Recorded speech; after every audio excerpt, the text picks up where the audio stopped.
nhớ trong giờ phong dư nó của qua các món trò nhà có xã xảo thế nào là biết sao ok nữa cái recipe nó nữa trong gì xứ nữa chỉ xin đâu giờ còn chủ yếu là món blade xua món còn đông thì mình chỉ món blade lẩu cho đây xứ nữa là biết sao ok á.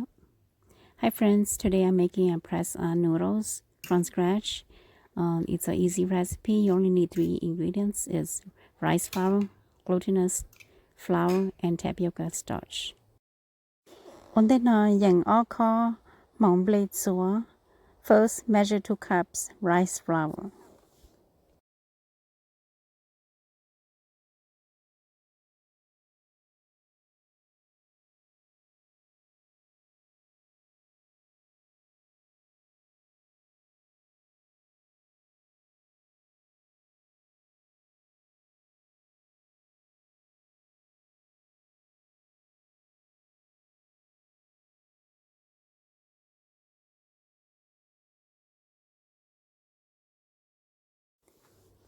Yang in ra mong còn đông. Giờ cho lúc na measure cục long ounce. Cho đồ lu tại ta có mua oko mong blade saw cho đó. Next, use half of the tapioca starch from the smaller 14-ounce bag. Pour half of the bags into the bowl of the 2 cups rice flour. Zinamu ye yang 1/4 cup of cho mong blade blow to kalotay. Next, measure 1/4 cups glutinous rice flour and add it to the flour mixtures of rice flour and tapioca starch. Stir and set aside for later use.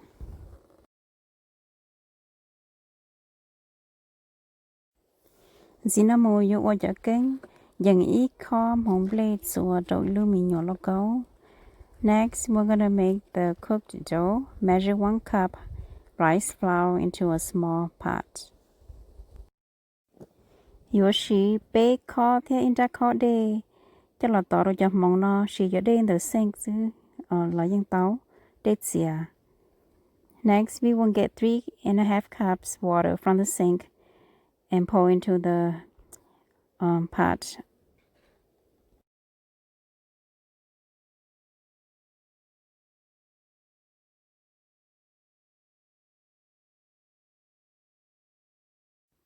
She đã đuổi cho là đo cái mong play ra cái tạt rồi cho đây. Get a wooden spoon and stir until the flour mixture dissolve into the water. Cho cô cán là mùa hôn trong the hạt chú. Cho cái lúc hạt chú cho còn được cú in đun đá sợi thế thì chỉ có cú hẳn nè. Bring the flour mixture liquid to stove and turn on the stove to medium heat. Đó trở có cho cô cán là anh thế thì chỉ cú khá là cố thế thì chỉ cú nhé hả? Có giờ đo li đâu gì nè thì mà nữa thế là xia. Continuously stir the liquid king until it get cooked. It will take about 6 to 8 minutes. Thôi cho cô cán rồi nó chỉ cho nó xia là nó chỉ tua cái lúc hạt chú cháu. Cho cô cán một giờ còn nữa chia lên nâng còn nó thì bé mà đã khá là xí. When the consistencies look like this, turn off the stove because it's cooked. And remove it from the stove and let it cool for 20 minutes. We'll come back and use this when it's cooled down. She li yi do ko lu ko cha ji mo to ma 8 to 10 crushed chili peppers. In da ko na pa half cup fish sauce. In da ko pieta half cup sugar. Mo da dia da ko cho pieta na ni ya ka ta. Stir to dissolve the sugar. Thổ có cho biết tha gia ta là trên chùa y kho theo in ra kho để hậu đó có lúc tới. When the sugar dissolve, add 1.5 cups drinking water into the chili pepper bowl.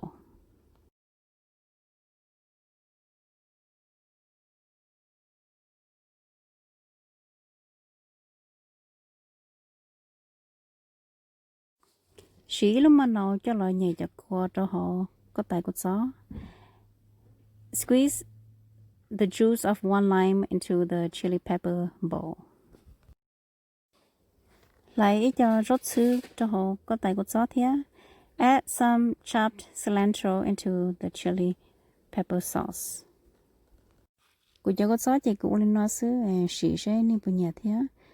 This is how I do my sauce for the noodle salad.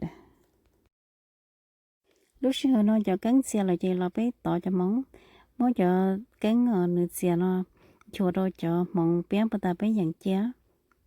Now the cắn dough is cool, so let's pour that into the flour mixture that we set aside earlier. Giờ có chỉ tao có cho cắn cái xe nó chỉ có cho món bê vô ô coi ô thế thông chỉ thôi có cho vậy này xong câu. The reason why you let the cooked dough cool down is that when you mix it together, it will not create clumps if it's cooled down. Mỗi đợt địa đó có cho mong khó thế cho mong còn nó nữa chỉ thở có ta.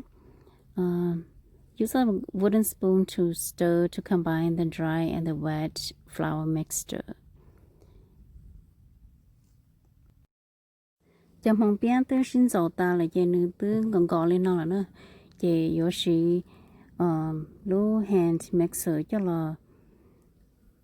là mix nó còn nữa mà hàng to.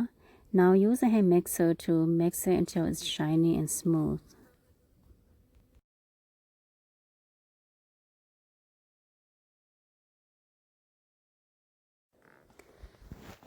Mỗi lúc nào đó đó có nữa cho mà hàng ngày nữa chỉ mua có là giống mua tết thông chỉ nữa thế li ô tô cho có cho các bông rong câu nè. Mix it till you get very shiny and smooth whipped cream like mixture. Thôi cho biến rong lên nó ấy có một đợt địa đầu này chữ bông tàu nó chỉ khăn nói cho khăn rong thế ready rồi nè. When you use a spoon to scoop it up and it still falls down, then it's the right consistency and the dough is ready to make the noodles.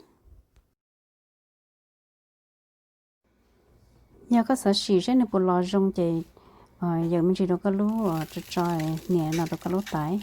You can do a test, try out the pan and see if the noodles come out good. Cho đây rồi lúc là có lò chờ chỉ còn nấm bao. Boil some water in a 6 to 8 quart pot. Scoop some dough into your noodle presser and we're ready to make some noodles. Wow, look at the noodles come out. Isn't it that nice?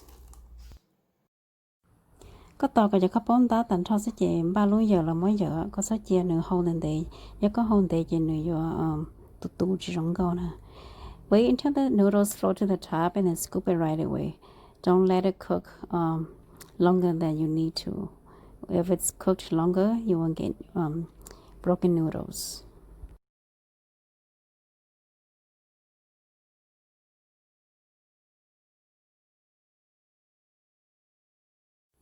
Khai cho các bón cho mùi dầu đây ó lử từ chỗ đây dịch hàng lên nó. Bring the noodles to rinse in very cold water twice. Cho tôi cho các bón thành đấy trong ngâu lên nó thế à. Thôi chỉ more clumps nè. When there's no clumps, you will make very long and beautiful noodles like this. Thôi có cho các bón ta lời chị họ có cho rau ý on là thì còn nữa thôi kia chỉ rau khử rau day thì bà choy. Blanch vegetables after you finish making the noodles. Here I use cabbage, watercress, and bok choy. Just blanch it for a few minutes. Giờ có cho rau chắc một rau đây chỉ xía. Scoop your vegetables and rinse them in very cold water. Okay, bé mua cho rau thì noodles chỉ tỏi nó nè. Cú xí rau thì noodles thì đi cho họ thì I use cucumbers and the blanched vegetables. Now scoop up some spicy chili sauce into the noodle mix and just stir and we're ready to eat. Cái recipe này chỉ ôi dùng gì đi nó xứ thì chỉ muốn nó giặt không xứ này chỉ sẽ nên muốn nhẹ thì khó chỉ chén ô tô cho noodles chỉ tủ giờ thổ ní tỏi cho cứng còn chỉ chén ní mà cho là tỏ thì nên thì chịu ô coi thì này mà lúc hay mix cho là rõ còn nữa mà hàng chế ô tô cho nó đồ tụ lên nó lên nó giống câu hàng. This is an easy recipe. Try if see you like it. There's only a few ingredients, so it's very convenient to make.